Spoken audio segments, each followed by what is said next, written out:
ஒரு காட்டோட நடுவுல முழு நிலா இருக்கக்கூடிய வானம், சத்தமா காத்து வீசுது, நிழல்கள் எல்லாம் நகர்ந்து கொண்டிருக்குது, மர்மமான சத்தங்கள் எல்லாம் இருக்குது. ஸோ இப்படிப்பட்ட காட்டுல தான் ஆயிரக்கணக்கான ஆண்டுகளுக்கு முன்னாடி ஒரு நாகரிகம் இருந்துச்சு. ஸோ அந்த நாகரிகத்துல இருந்த மக்களோட வழிபாடுகள், அவங்களோட கடவுள்கள், அவங்களோட விசித்திரமான நம்பிக்கைகள் இதெல்லாம் பார்த்தீங்கன்னா ரொம்பவுமே விசித்திரமா இருந்திருக்கு. மழை வராதப்ப, பயிர்கள் முளைக்காதப்ப ராஜா, குருமார்கள் இவங்க எல்லாம் சேர்ந்து சிறப்பான வழிபாடுகளை செஞ்சாங்க. ரத்தத்தை சாக்ரிஃபைஸ் பண்றது, அதிசயமான சக்திகளை தூண்ட முயற்சி பண்றது, இப்படி நிறையவுமே அவங்க கிட்ட நம்பிக்கைகள் எல்லாம் இருந்துச்சு. ஸோ இந்த நாகரிகம் தான் மாயன் நாகரிகம்னு சொல்லப்படுது. ஸோ இன்னைக்கு நம்ம என்ன பார்க்க போறோம்னா, மாயன் நாகரிகத்தோட சில அதிசயமான அதே சமயம் ரொம்பவுமே வியர்டான நம்பிக்கைகளை பத்தி. இப்போ வாங்க வீடியோக்குள்ள போலாம்.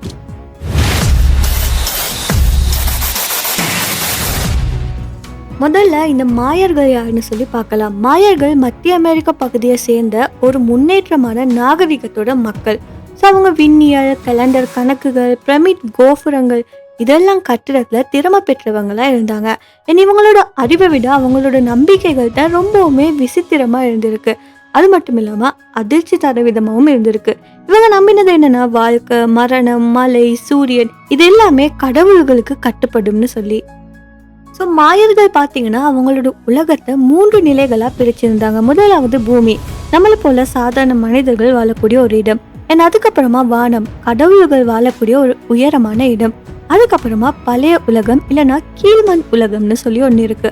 இதுதான் ரொம்பவுமே ஆபத்தான இடம் அவங்களோட நம்பிக்கைப்படி. ஸோ இந்த கீழ்மண் உலகத்துக்கு பார்த்தீங்கன்னா அவங்க ஷிபால்பான்னு சொல்லுவாங்க. அதாவது மாயர்கள் என்ன நம்பினாங்கன்னா, மனிதன் இறந்ததுக்கு அப்புறமா அந்த ஷிபால்பாக்கு போய் பல சோதனைகள், கடினமான சவால்கள் இதெல்லாம் எதிர்கொள்வாங்க. அதுக்கப்புறமா சிலர் இதுல வெற்றி பெற்று நல்ல வாழ்க்கையை வாழுவாங்க. சிலர் தோல்வி அடைஞ்சு அதுக்கான விளைவுகளை சந்திப்பாங்க. அதுக்கப்புறமா இவங்களோட கடவுள்கள் என் வாழ்க்கையை பத்தின ஒரு நம்பிக்கை. மாயர்கள் வாழ்க்கையில பாத்தீங்கன்னா கடவுள்கள் ரொம்பவுமே முக்கியமான ஒரு விஷயமா அவங்க நம்பினாங்க. மழை வர வேணும்னா கடவுள் தான் தீர்மானிப்பாரு. சூரியன் உதிக்க வேணும்னாலுமே அதையுமே கடவுள் தான் தீர்மானிப்பாருன்னு அவங்க நம்பினாங்க. உதாரணமா அவங்க கிட்ட நிறைய கடவுள்கள் இருந்தாங்க. முதலாவது பாத்தீங்கன்னா சாக்னு சொல்லக்கூடிய ஒரு கடவுள், இத மலை கடவுளை நம்பினாங்க. கினிக் ஆஹ்னு சொல்லக்கூடிய ஒரு கடவுளை சூரிய கடவுளை நம்பினாங்க. அவங்களோட நம்பிக்கை என்னன்னா, வாழ்க்கையில எல்லா அம்சங்களுமே மழை, சூரியன், பயிர்கள், அது மட்டும் இல்லாம மனிதர்களோட நலன், கெடுதி இது எல்லாமே கடவுளோட கட்டுப்பாட்டுல தான் இருக்கும். சாதாரணமா சொல்லணும்னா மாயர்கள வாழ்க்கை முழுவதுமா கடவுளோட விருப்பத்தின் அடிப்படையில தான் நடைபெறும்னு சொல்லி அவங்க கிட்ட ஒரு நம்பிக்கை இருந்துச்சு. அதுக்கப்புறம் பாத்தீங்கன்னா இந்த மாயர்கள் நம்பினது என்னன்னா, ரத்தம் உயிரோட சக்தின்னு சொல்லி. ஸோ அவங்க கடவுள்களை திருப்தி பண்ண சில சமயம் விலங்குகளை மட்டும் இல்லாம மனிதர்களையுமே பலி கொடுத்து வழிபாடுகள் எல்லாம் செஞ்சிருக்காங்க. வறட்சி காலம் வந்தா, மழை வர வேண்டிய சந்தர்ப்பம் தேவைப்பட்டுச்சுன்னா சின்ன சின்ன குழந்தைங்க, இள வயது மனிதர்கள் இவங்க எல்லாத்தையும் பார்த்தீங்கன்னா பலி கொடுத்து தியாகம் பண்ணியிருக்காங்க. ஸோ இது கேட்கறதுக்கும் பார்க்கறதுக்கும் ரொம்பவுமே பயங்கரமா இருக்கும். ஏன்னா அவங்க நம்பினாங்க என்னன்னா, இப்படி பலி கொடுக்கறதால அவங்களோட கடவுள்கள் மகிழ்ச்சி அடைஞ்சு மழையை பொழிய வைப்பாங்க, பயிர்கள் வளரும் அப்படின்னு சொல்லி அவங்க நம்பினாங்க. அடுத்து இந்த மாய மக்களோட இன்னொரு விசித்திரமான நம்பிக்கை என்னன்னா, மாயர்கள் நம்பினது மனிதர்கள் எல்லாம் மக்கச்சோளத்துல இருந்து உருவாக்கப்பட்டதா, அதாவது கோன்ல இருந்து உருவாக்கப்பட்டிருக்கிறதா.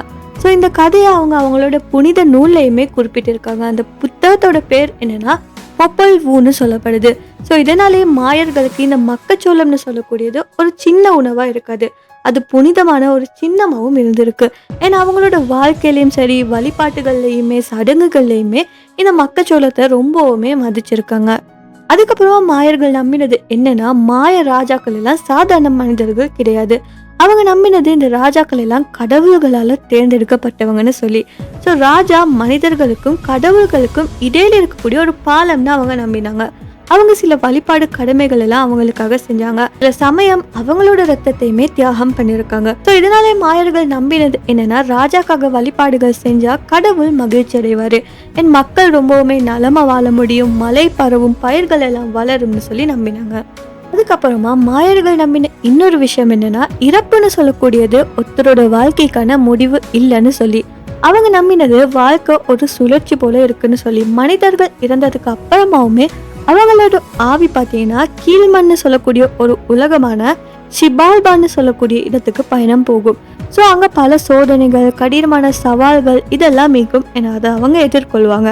நல்லவங்க அந்த சோதனையை வெற்றி பெற்று அடுத்த வாழ்க்கையை பெறுவாங்க. அதே தோல்வி அடைஞ்சா பார்த்தீங்கன்னா துன்பம், சிரமங்கள் இதெல்லாம் எதிர்கொள்வாங்கன்னு சொல்லி நம்பினாங்க. ஸோ இதனால தான் மாயர்கள் இறப்ப முடிவாக பார்க்காம அது ஒரு புதிய பயணமாக பார்த்தாங்க. ஸோ கைஸ், இப்படி மாயர்களோட வாழ்க்கையில் பார்த்தீங்கன்னா ரொம்பவுமே வியர்டான நம்பிக்கைகள் எல்லாம் இருந்திருக்கு. ஸோ இதெல்லாம் இப்போ நமக்கு ரொம்பவுமே வியர்டாக தெரியும். பட் அந்த டைமில் இது தான் அவங்களோட ரியாலிட்டி. சயின்ஸ் இல்லாத டைமில் நேச்சரை புரிஞ்சுக்க ட்ரை பண்ணியிருக்காங்க. ஆனால் அதோட ரிசல்ட் பார்த்தீங்கன்னா ரொம்பவுமே டார்க்கான நம்பிக்கைகளை உருவாக்கியிருக்கு. ஸோ கொஷன் என்னன்னா, இந்த நம்பிக்கைகளுக்கு பின்னால் ஏதாவது ஒரு உண்மை ஒளிஞ்சிருக்கா அப்படின்னு இல்லை, இது ஒரு மூட நம்பிக்கையான்னு சொல்லி. ஸோ இது மாதிரி இன்னும் இன்ட்ரெஸ்டிங்கான வீடியோஸ் வேணும், மறக்காம இந்த வீடியோவை லைக் பண்ணி ஷேர் பண்ணி நம்ம யூடியூப் சேனலை சப்ஸ்கிரைப் பண்ணிக்கோங்க.